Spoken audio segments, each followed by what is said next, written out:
വിവിധ കാരണങ്ങളാൽ വീടുകൾക്കുള്ളിൽ കഴിയാൻ വിധിക്കപ്പെട്ടവർക്കായി തൃശൂർ അന്തിക്കാട് ഒരു പ്രത്യേക സംഗമം നടന്നു.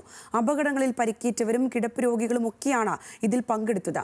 4 ചുവരുകൾക്കുള്ളിൽ ഒതുങ്ങിക്കഴിഞ്ഞിരുന്ന പലർക്കും വേറിട്ട അനുഭവമായിരുന്നു രോഗി ബന്ധു സംഗമം എന്ന പേരിൽ നടന്ന കൂട്ടായ്മ.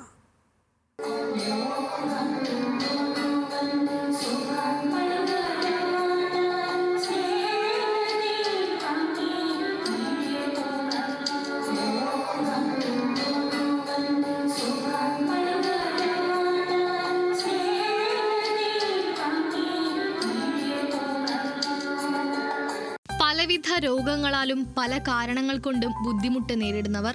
വർഷങ്ങളായി വീടിന്റെ ചുവരുകൾക്കുള്ളിൽ മാത്രമായിരുന്നു പലരുടെയും ജീവിതം. ഇത്തരത്തിൽ പ്രയാസങ്ങൾ നേരിടുന്ന 60 പേരെ പങ്കെടുപ്പിച്ചാണ് പുത്തൻപീടിക കാരുണ്യ വെൽഫെയർ ആൻഡ് ചാരിറ്റബിൾ സൊസൈറ്റിയുടെ നേതൃത്വത്തിൽ രോഗി ബന്ധുസംഗമം നടന്നത്.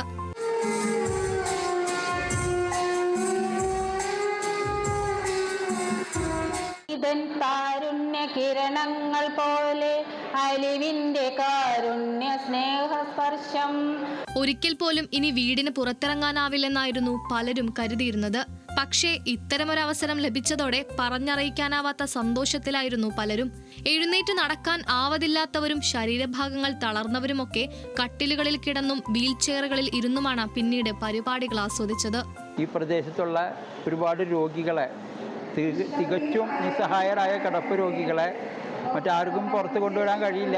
അത്തരം രോഗികളെ വളണ്ടിയർമാരുടെ സഹായത്തോടു കൂടിയിട്ട് ഈ ഒരു വേദിയിൽ കൊണ്ടുവരികയും അവർക്ക് സന്തോഷം പകർന്നു നൽകുകയും ചെയ്യാന്നുള്ളതായിരുന്നു ഞങ്ങളുടെ ഉദ്ദേശം. ഈ നാട്ടിലെ ആബാലവൃദ്ധ ജനങ്ങളുടെയും സഹകരണത്തോടെയാണ് കാരുണ്യ വെൽഫെയർ ആൻഡ് ചാരിറ്റബിൾ സൊസൈറ്റിയുടെ പ്രവർത്തനങ്ങൾ നടക്കുന്നത്. പുത്തൻപീടികയിൽ നടന്ന പരിപാടി നാട്ടിക MLA CC മുകുന്ദനാണ് നിലവിളക്ക് തെളിയിച്ച് ഉദ്ഘാടനം ചെയ്തത്. അരിമ്പൂർ, മണലൂർ, അന്തിക്കാട്, താന്ന്യം, ചാടൂർ പഞ്ചായത്തുകളിൽ നിന്നുള്ളവരാണ് സംഗമത്തിൽ പങ്കെടുത്തത്. ശാരീരികമായി പ്രയാസങ്ങൾ നേരിടുന്നവർക്കായി പ്രത്യേകമായി ആംബുലൻസുകളും സംഘാടകർ സജ്ജീകരിച്ചിരുന്നു.